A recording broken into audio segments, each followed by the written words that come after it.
Iran's currency is worth less than a piece of toilet paper. And I'm not being dramatic.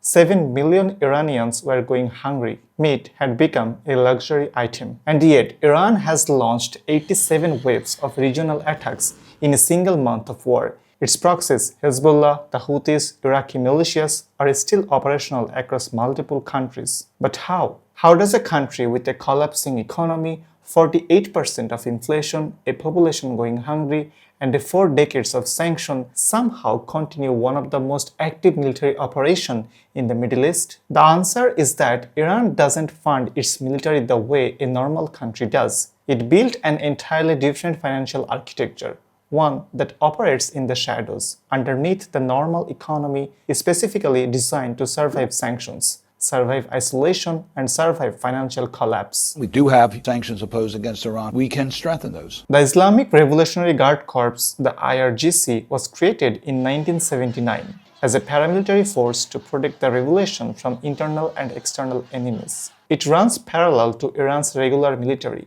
It has its own army, navy, and air force, its own intelligence service, its own foreign operations unit, the Quds Force. But here's what most people don't know. The IRGC is also a business conglomerate, a massive, sprawling, opaque business empire that controls somewhere between a third and two-thirds of Iran's entire economy. The range is that wide because nobody, including the Iranian government, fully knows how deep it goes. But here's what we do know. The IRGC's engineering arm, a company called Khatam al-Anbiya, sometimes called GURB, is one of the largest construction contractors in Iran. It has built refineries, railway lines, dams, natural gas pipelines. It controls Tehran's international airport, not the Iranian government, the IRGC. When a Turkish firm was brought in to manage the airport, the IRGC forced them out and took over. That's how it operates, not through competition, but through power. The IRGC also controls a network of bunyads, religious foundations that were originally set up after the revolution to redistribute wealth seized from the Shah.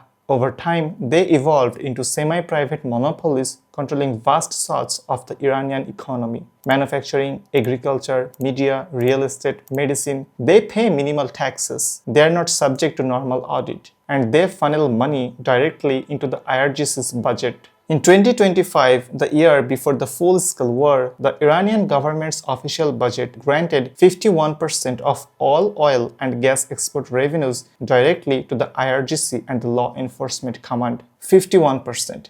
Before schools, hospitals, before infrastructures. The military got more than half of the country's oil money before anyone else even touched it. This is the first thing you need to understand about how Iran funds its military. It doesn't fund it from what's left after running the country. The military is the first claim on the country's resource. The civilian economy gets what's left over. And here's the structural genius and horror of the system. Every time Western sanctions restricted international trade, the IRGC moved in to dominate the black market, the smuggling networks, the underground banking. Sanctions didn't kill the IRGC. They fade it. But the IRGC's business empire is just one layer because Iran has a second financial system that operates entirely outside the formal economy. And it runs on black gold flowing through ghost ships in the dead of night. Iran has 10% of the world's proven oil reserves and 15% of its proven gas reserves. It should be one of the most wealthiest countries on earth. Instead, it has a currency worth less than a piece of toilet paper because it can't sell the oil directly, so it sells secretly. Iran operates what intelligence agencies and sanctions officials call a shadow fleet, a network of aging tankers that transport Iranian crude oil to global market while pretending to be something else entirely. These ships sail under foreign flags: Panama, Cameroon, Vanuatu, the Marshall Islands. They disable their GPS tracking transporters.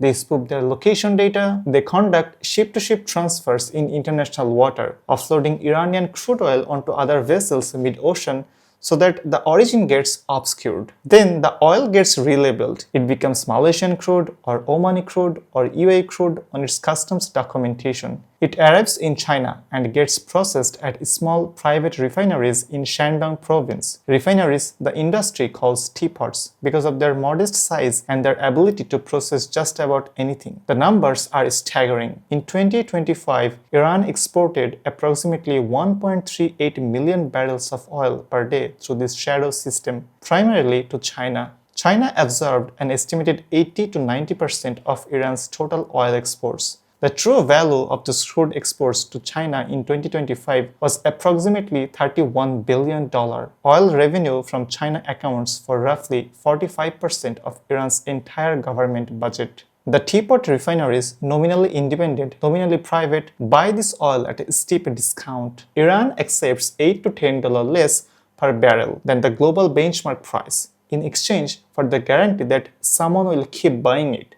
China gets cheap energy, Iran gets its money. The US Treasury gets furious. And here is the part that makes this system almost impossible to dismantle from the outside. The teapot refineries are nominally private, but they are deeply embedded in China's state-owned enterprise network. Caron's research, a firm that tracks exactly these networks, found that multiple sanctioned teapot refineries have formal joint ventures and cooperative agreements with China's major state oil companies, including subsidiaries of CNOCC and CNPC. The independence is legal cover. The state connection is real. The US has been sanctioning these vessels and refineries for years. By late 2025, over 60% of the vessels that had loaded Iranian crude in the previous 12 months were sanctioned by the US Treasury. And yet, Iran's shadow oil exports actually increased by 25% between 2023 and 2025. Sanctioning a vessel doesn't sink it. It just changes the flag it flies under and the company that owns it on paper. So Iran has an internal business empire that controls half of its economy and eats sanctioned for breakfast. The shadow oil system generates about $31 billion a year from China alone. But there is a third layer, the layer that nobody wants to talk about because it's the most uncomfortable one for the people who claim that sanctions are working. The US financial system's power comes from the dollar because most international trade, including oil trade, is priced in dollars and cleared through the US-linked banks. Washington can effectively freeze a country out of the global economy by cutting off its access to dollar clearing systems. Iran has spent 40 years building an entirely parallel financial architecture to work around this. Layer 1 is the shadow fleet and teapot refineries that we just covered. Layer 2 is cryptocurrency. The IRGC has increasingly turned to crypto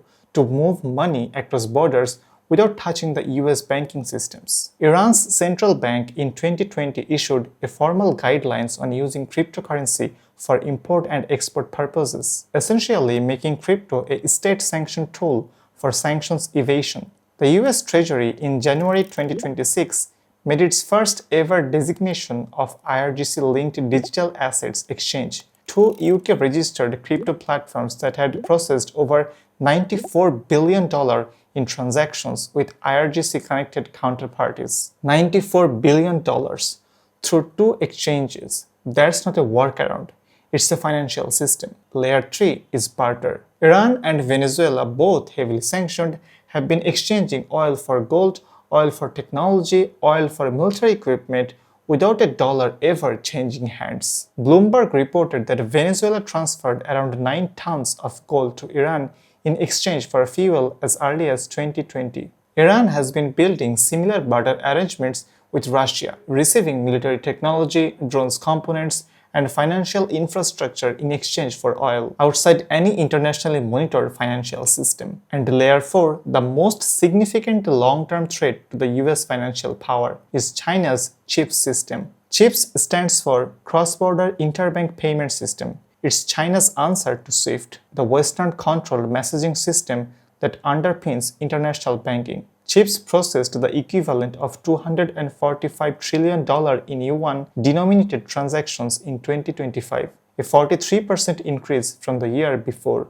Iranian oil payments to China are increasingly cleared through chips entirely outside US oversight. This is what Iran's resistance economy means actually in practice. It's not self-sufficiency. It's a deliberate, decades-long project to build a financial architecture that can survive the US sanctions. By replacing the dollar-based system with a parallel system running through Chinese yuan, Venezuelan old gold swaps, and cryptocurrency exchanges registered in the UK. And here's the key insight. This architecture doesn't just benefit Iran, it benefits everyone who wants to avoid US financial power. Russia uses it, Venezuela uses it, North Korea uses it. Every time the US imposed sanctions on Iran, at the same time, it was also teaching the world how to build an infrastructure so that sanctions look irrelevant. But all of this, the IRGC empire, the shadow fleet, the underground bank, only explains how Iran keeps the money flowing. There is still the question of what happens to the population in the meantime, because those 90 million people are not benefiting from any of this. Here is the thing I want you to sit with for a moment. Iran's military is functioning. Its drone programs are operational, its proxies are armed and active, and it generated $31 billion in 2025 from shadow oil system, and 7 million people went hungry last year. These two facts are not contradictions. They are the same system seen from two different angles. The IRGC's resistance economy is not a national strategy for self-reliance. It's a patronage machine. The IRGC directly or indirectly employs a significant part of Iran's population, particularly the rural working class and the urban poor, who depend on IRGC-controlled construction projects, food supply chains, and state contracts. It buys their loyalty. It buys the loyalty of the security forces, and then it lets everyone else absorb the cost of the sanctions. The Iranian rial's collapse is not an accident. It's not primarily caused by sanctions. It's caused by a government that has been systematically looting from the formal economy to fund the parallel one. Sanctions accelerate it. The IRGC benefits from it because a weaker rial means every dollar from the shadow oil revenue buys more domestic loyalty. The protests that erupted in late 2025, eventually becoming the largest in Iran since the 1979 revolution, were not primarily about the nuclear program or foreign policy. They started with the rial's collapse. Students, workers, shopkeepers, people who had watched their savings evaporate while the IRGC's business empire expanded. The government's response was to kill thousands of them. At least, this is what the Western media has been feeding us all along. But recently, Trump admitted that he gave weapons to the protesters to kill Iranian officials. This is the real cost of Iran's military funding model. It doesn't cost the IRGC. It costs the Iranian people. And the Iranian people have been paying it quietly then loudly for 4 decades. So we know how the machine works. The IRGC empire, the shadow oil, the underground bank, the population, the civilian population absorbing the cost of it. But here is the question that is the most important for this war. Is this machine finally breaking, or is it more resilient than anyone expected? Let me tell you what the current war has revealed about this financial machine. The Strait of Hormuz is closed. Iran's formal oil exports have collapsed. The World Bank projected Iran's GDP to shrink by nearly 3% in 2026 before the war. That figure is now irrelevant. The civilian economy is in free fall. And yet, the IRGC's parallel economy is still running. Shadow oil is still flowing to China through alternative routes. Crypto payments are still clearing. Barter arrangements with Russia and Venezuela are still active. The IRGC's domestic business empire is still collecting revenue. The US imposed 875 sanctions designations on Iranian entities in 2025 alone. The questions analysts are now asking, the one that will determine the outcome of this conflict, is whether the US can disrupt the China-Iran oil corridor directly, not through sanctions on tankers that just get reflagged, through secondary sanctions that directly threaten Chinese banks and major state enterprise, through pressure on Beijing that raises the actual cost of the relationship. Beijing is absorbing discounted Iranian oil, providing diplomatic cover at the UN, and watching the US spending $200 billion on air campaign on Iran that's been ultimately failing over and over again, while the costs of energy in China stays low. The real story of how Iran funds its military is not about Iran, it's about the limits of American financial power in a world where China has built a parallel financial system specifically designed to make those limits visible. Iran's military machine keeps running because the machine was never just Iranian.